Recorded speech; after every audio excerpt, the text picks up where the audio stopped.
Jom sama-sama kami. Caranya mudah. Hanya klik join button. Terima kasih. Ada seorang, ini cerita bukan hadis, tapi dia nisbah daripada hadis juga. Dia hadis tapi dia tamsil contoh. Tapi cerita ni dia tak ada sumber lah, tapi asal dia tu ada. Contoh macam ni. Seorang bapa dia panggil anak dia ada 3 orang anak. Dia ada Anis, Harban, Amsal. Anis, Harban, Amsal, ada 3 orang anak. Dia nazak lah.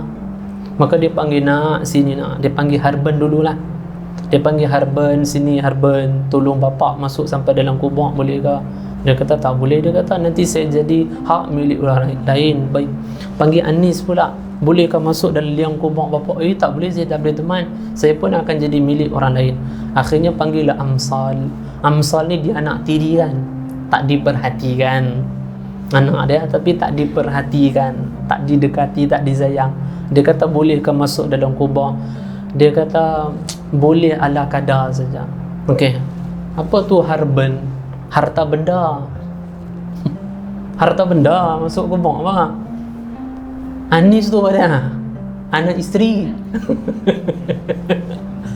Mana boleh. Amsal tu apa? Amalan saleh. Saya boleh masuk sekadar masuklah sebab bapa tak jaga saya, bapa tak perhati saya.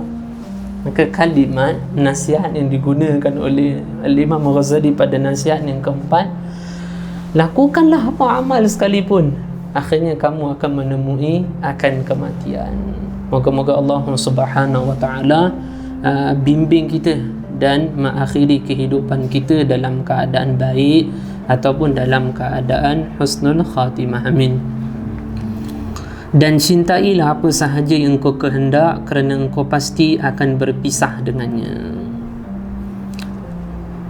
Seorang yang mencintai Allah Subhanahu wa taala, dia lebih berkeinginan untuk bertemu dengan kematian. Al-Imam Jalaluddin As-Suyuti rahimahullah karang satu kitab, Kegembiraan Menemui Ajal Kematian.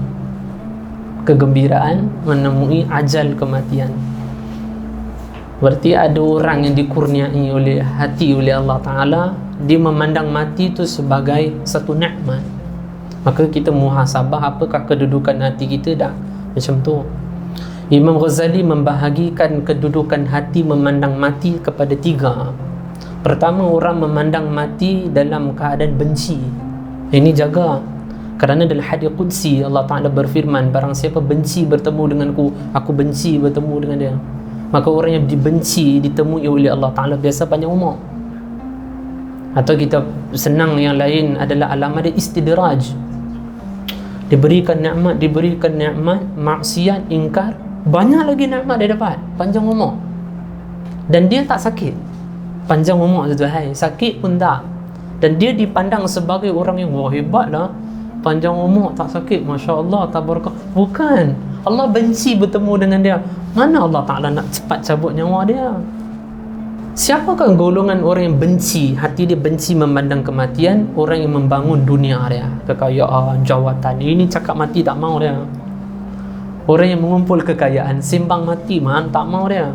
Orang yang sibuk dengan kekayaan, jawatan, cakap mati, benci dia, tak mau. Yang kedua, memandang kematian dalam keadaan kedudukan hati yang takut. Ini mungkin kita lah. Sebab apa takut? Saya belum ada amal lagi, saya banyak maksiat kepada Allah, saya banyak ingkar. Yang ketiga, hati memandang kematian sebagai hub, sebagai cinta. Atau istilah bahasa Arab dia hubbul maut, cinta pada kematian. Nabi SAW bersabda, kematian bagi orang mukmin seperti kekasih bertemu dengan kekasih. Buat apa takut? Kekasih bertemu dengan kekasih. Maka Al-Imam Daud At-Ta'i, satu orang bagi tahu saya tu, jumpa Al-Imam Daud At-Ta'i, seorang tabi'in, banyak gurunya sahabat tabi'in. Saya bertamu dalam rumah Al-Imam Daud At-Ta'i selama 3 hari, dan dia tak bagi apa pun nasihat dekat saya. Saya minta Al-Imam Daud At-Ta'i berikan saya nasihat. Al-Imam Daud At-Ta'i kata, hiduplah kamu di dunia seperti orang yang berpuasa, dan matilah kamu seperti orang yang berbuka. Faham tak? Hiduplah di dunia seperti orang berpuasa. Orang berpuasa untuk tahan nafsu lah. Nescaya mati kamu seperti berbuka puasa. Buka puasa seronok, maka mati kamu dalam keadaan gembira. Maka guru saya kata, hiduplah kamu seperti orang berpuasa, nescaya mati kamu dalam keadaan seperti orang yang berbuka puasa. Kerana Allah mengurniakan hadis Nabi SAW, baginda bersabda, orang yang berpuasa 2 kegembiraan dia akan dapat. Pertama, iftar ketika dia buka puasa. Yang kedua adalah ketika dia bertemu dengan Allah Subhanahu Wa Taala. Nah, yang ketiga ni disebut hubbul maut, cinta pada kematian, seperti kekasih bertemu dengan kekasihnya. Begitulah kedudukan hati memandang kematian. Kalaulah kita seronok nak balik kampung, sepatutnya lebih menanamkan hati kegembiraan nak bertemu dengan Allah Subhanahu Wa Taala. Allah Subhanahu Wa Taala cinta pada kita, sebenarnya kita yang tak cinta kepada Allah Subhanahu Wa Taala. Mana balasan cinta hati kita pada Allah Subhanahu Wa Taala? Yang kedua, Al-Imam Dawud At-Tai rahimahullah kata, larilah kamu daripada manusia seperti kamu lari daripada seekor singa. Lari daripada manusia seperti kamu lari daripada seekor singa. Maksudnya manusia yang menghambatkan hubungan kamu dengan Allah, manusia yang melalaikan hubungan kamu dengan Allah. Manusia macam ni lebih kena lari berbanding lari daripada singa. Moga-moga Allah Subhanahu Wa Taala tanamkan hati kita kecintaan kepada Allah Taala, dan moga-moga Allah Subhanahu Wa Taala juga tanamkan pada hati kita ada rasa syauq atau rindu, cinta nak bertemu dengan Allah Subhanahu Wa Taala. Orang macam ni punya hidup seronok lah. Orang yang hati ada rindu, cinta, tak sabar-sabar nak mati. Seperti ada tim A, tim B. Tim A leading dah 1-0. Orang final maksud saya dah 1-0. Tim A tu dia nak cepat habis game ke lambat? Dia nak cepat. Orang yang kosong dia nak lambat ke cepat? Dia nak biar lambat. Tapi yang A ni akan rasa lambatnya nak habis game. Jangankan kata orang kita tengok pun, weh persipah lambat lain macam. Orang yang kosong dia kata cepatnya game ni. Macam itulah perumpamaan orang yang dah ada amalan salih, bersedia bertemu dengan Allah, dia rasa lambat hidup ni. Tapi orang yang tak ada amal, tak ada persiapan, bila datang kematian, cepatnya kematian. Ibarat seperti orang yang azan kemudian iqamah. Saya lahir macam azan, saya mati ni macam iqamah, saatnya saya mati. Al-Imam Ghazali rahimahullah karang kitab Al-Mulk keluarkan riwayat Sayyidina Wahab bin Munabbih, mengeluarkan riwayat dalam kitab Al-Mulk ni. Kitab Imam Ghazali menasihati para pemimpin. Sebenarnya pemimpin bukan sekarang lah, Imam Ghazali tinggal kita hampir 1000 tahun. Maksud dia pemimpin di zaman Imam Ghazali. Di antara nasihat Imam Ghazali itu banyak, di antaranya riwayat Sayyidina Wahab bin Munabbih. Ada seorang raja atau seorang atasan lah, kita bagi tahu raja ataupun orang atasan atau orang yang ada pangkat lah, ketua negara macam tu. Dia naik kenderaan kuda yang begitu mahal dengan pengikut yang begitu banyak. Kemudian dia jalan. Biasa setiap minggu tu dia pusing kawasan tertentu.